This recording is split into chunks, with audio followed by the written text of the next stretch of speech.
नमस्कार मंडळी. सकाळ सकाळ उठलो आणि लक्षात आलं की आज रक्षाबंधन आहे.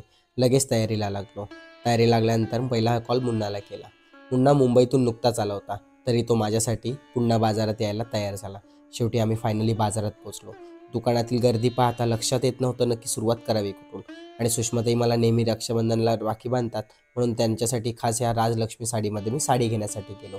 इथे तुम्हाला हजारो पद्धतीच्या साड्या अगदी वेगवेगळ्या डिझाईनमध्ये भेटतात. आणि मग त्यांच्यासाठी मी खास बघता बघता मला लक्षात आलं की ताईंकडे चंद्रकोर पैठणी नाही आणि हा आंबा कलर तर अजिबातच नाही. मी हा आंबा कलरमध्ये चंद्रकोर पैठणी त्यांच्यासाठी खास घेतली. पण मला ती पूर्ण खोलून हवी होती, म्हणून मी शेटजींना रिक्वेस्ट केली आणि ती साडी पूर्ण अगदी बारकाईने बघून घेतली. कारण 1-2 वेळा मला साड्या अशा फाटक्या मिळालेल्या आहेत. त्याच्यामुळे मी कुठल्याही साडी मला कोणालाही गिफ्ट तर द्यायचं असेल तर अगदी बारकाईनेच बघतो. मग साडीची संपूर्ण तपासणी करत असताना मला आकर्षित असणारं म्हणजेच या साडीवरती पदरावर असलेला मोर आणि पैठणीची काठ. आणि मग आम्ही पोचलो राखी घ्यायला. पूर्ण राख्यांची सुद्धा अगदी बारकाईने तपासणी करून आवडत्या कलरची रेड कलरमध्ये राख्या खरेदी केल्या. तिकडून आश्रमात पोचलो आणि बघितलं तर सुषमाताई कामामध्ये व्यस्त होत्या. मग सुरुवात करण्यासाठी काय करावं, तर कुठल्याही सणाची सुरुवात किंवा पाठावरती जर पूजन करायचे असेल तर पाठाखाली आधी कणा काढला जातो. ही आपल्या महाराष्ट्राची संस्कृतीच आहे. मी मी कणा काढला, पण तो अर्धवटच राहिला असंच मला कुठेतरी जाणवत होतं. मग सुषमाताईंनी बघितलं तर मी कण्यामध्ये हळदी कुंकूसुद्धा वाहिलं नव्हतं. मग त्यांनी ते पूर्ण केलं. संपूर्ण कण्याभोवती हळदी कुंकू वाहून सुषमाताईंनी आपल्या खऱ्या संस्कृतीला मला दाखवून दिलं की असा संपूर्ण कणा हा पूर्णताला असा घेऊन गेला जातो. खरंच सुषमाताई म्हणजे आध्यात्मिक बाबाच म्हणा तुम्ही त्यांना. कारण संस्कृती कशी जपावी हे नेहमी त्यांच्याकडून मला शिकायला मिळतं. अगदी छोट्या छोट्या गोष्टींमध्ये त्या संपूर्ण माहिती देत असतात आणि नवीन नवीन धडे शिकवत असतात. धन्यवाद सुषमाताई, तुमच्यासारखी बहीण नशिबात मिळाली. त्यामुळेच मला या संस्कृती जपण्यासाठी अशा कित्येक धार्मिक संस्कृती त्या मला नेहमी शिकवत असतात आणि नवीन नवीन धडे देत असतात. चला तर मग बघूया आता रक्षाबंधनाची सुरुवात. तर आपण आता बघतोय स्वराज्य निवारा वृद्धाश्रमातील हा रक्षाबंधनाचा सोहळा. खरं तर वृद्धाश्रमात राहणारे अनेक बेघर वृद्ध फक्त वयानेच नव्हे तर मानसिक आजारांनी सुद्धा त्रस्त असतात. त्यांच्या मनातील भावविश्व समजायला बहुतेक वेळा दिसतच नाही. रक्षाबंधनासारखा सण त्यांच्या आयुष्यात एकेकाली आनंद, कुटुंबियांची भेट, लहानपणीच्या आठवणी याने भरलेले असायचे. पण आता परिस्थिती बदललेली असते. बहुतेक जणांना आपली बहीण किंवा भाऊ कुठे आहे हेच माहीत नसतं. काहींचे नातेवाईक संपर्कात नसतात तर काहींचे कोणी उचललेलेच नसतात. अशा वेळी वृद्धाश्रमातील कार्यकर्ते म्हणजेच आमच्या स्वयंसेविका ताई, समाजातील संवेदनशील मंडळी त्यांच्यासाठी रक्षाबंधन सारखा सण साजरा करतात. ताई त्यांना राखी कशी बांधायची हे शिकवतात. मग त्याच्यामध्ये आपण काय काय घेतलं जातं, तर मिठाई किंवा अशा वेगवेगळ्या पद्धतीच्या गोड पदार्थ हे त्या वृद्धांना बहीण भावांचं नातं टिकवण्यासाठी, गोडवा निर्माण करण्यासाठी असं त्यांनी ते सांगितलं जातं. तर त्यांच्या डोळ्यातील पाणी टिपत मन मोकळेपणाने ऐकून घेतलं तर मानसिक आजाराने त्रस्त असले तरी त्या क्षणी त्यांना आपुलकी, जिव्हाळा आणि माणुसकीची ऊब जाणवते.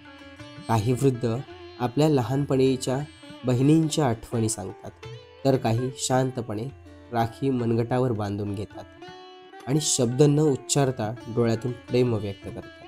त्यांच्या जगातला हा क्षण थोडा रंग भरतो, एकाकीपणावर थोडासा फुगा फुलतो. अशा रक्षाबंधनाचा खरा अर्थ फक्त भाऊ आणि बहीण या नात्यापुरती मर्यादित राहत नाही, तर तो मानवतेचा, आपुलकीचा आणि विस्मरणात केलेल्या मनांना उजळविण्याचा सण.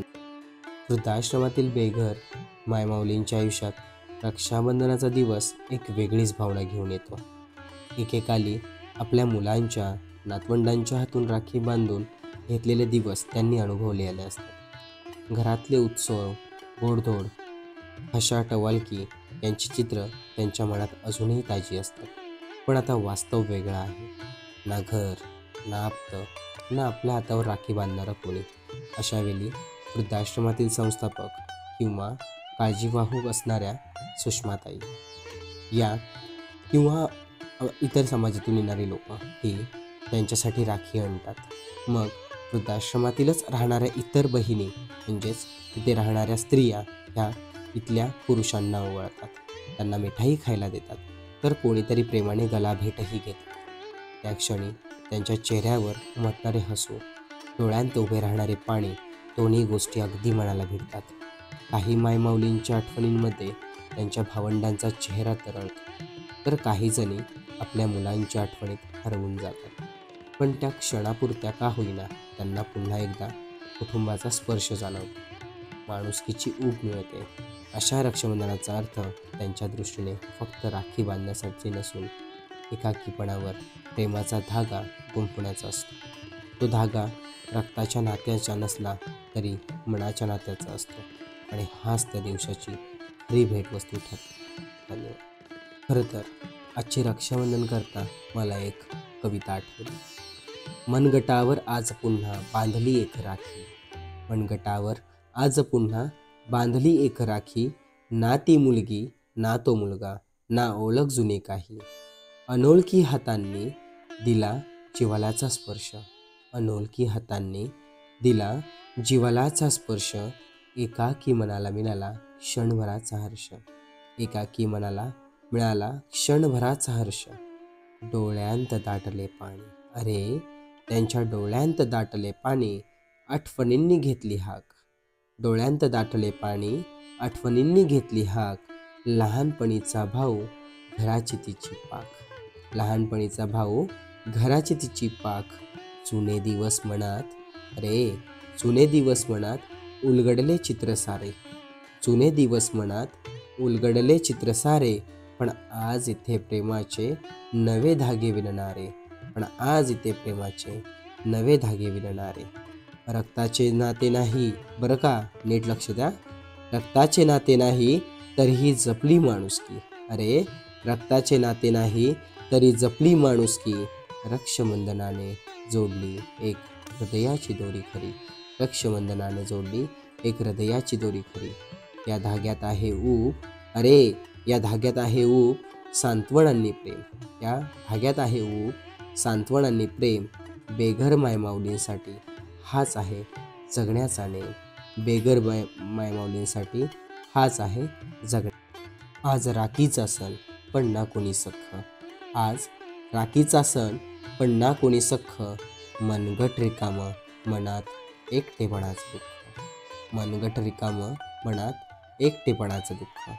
जुन्या आठवणींनी डोळे भरून येती, अरे जुन्या आठवणींनी डोळे भरून येती. भाऊ बहिणीच्या गोड कथा मनात दाटते, भाऊ बहिणीच्या गोड कथा मनात दाटते. अचानक आला काही अनोळखी चेहरा माझ्यासमोर, अचानक आला काही अनोळखी चेहरा. हसतच बांधली राखी पुसला डोळ्यातला पेरा, हसतच बांधली राखी पुसला डोळ्यातला पेरा. नसली रक्ताची नाती तरीही, अरे नसली रक्ताची नाती तरीही ऊब मात्र खरी, नसली रक्ताची नाती तरीही ऊब मात्र खरी.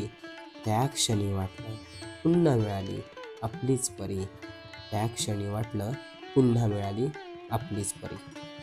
हा धागा फक्त रेशमी नाही, हा धागा फक्त रेशमी नाही, तो प्रेम आधार माणुसकीचा साक्ष आहे काही, तो प्रेम आधार माणुसकीचा साक्षी असला काही.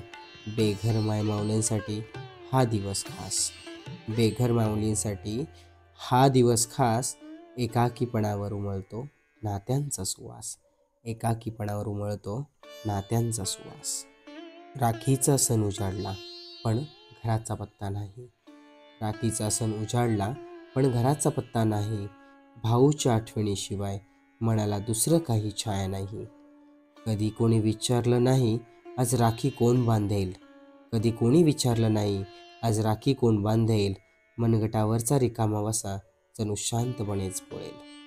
पण त्या दिवशी वृद्धाश्रमात काही मुली आल्या हसत, रेशमी धागे मिठाई प्रेमाने मन जिंकत. अनोळखी असून त्यांनी घेतला आईचा आशीर्वाद आणि क्षणभर मिटल्या जखमा, विसरल्या साऱ्या आघात. तो धागा फक्त राखी नव्हता, तो धागा फक्त राखी नव्हता, तो आधाराचा आपुलकीचा जीवाला दिलासा देणारा होता. बेघर मायमाऊलींसाठी हा सण वेगळाच भासतो, जिथे रक्ताच्या नात्याऐवजी मनाच्या नात्याचा सुहास पसरवतो. जिथे रक्ताच्या नात्याऐवजी मनाच्या नात्याचा सुवास पसरतो. धन्यवाद. तर तुम्हाला ह्या माझ्या सर्व कविता कशा वाटल्या ह्या नक्की कळवा. तर आणि असंच आपल्या या स्वराज्य निवारा वृद्धाश्रमातील या सर्व मायमाऊलींसाठी तुमच्या एक हात मदतीचा नक्कीच हा अगदी यांच्या चेहऱ्यावर आनंद आणण्यासारखा राहील.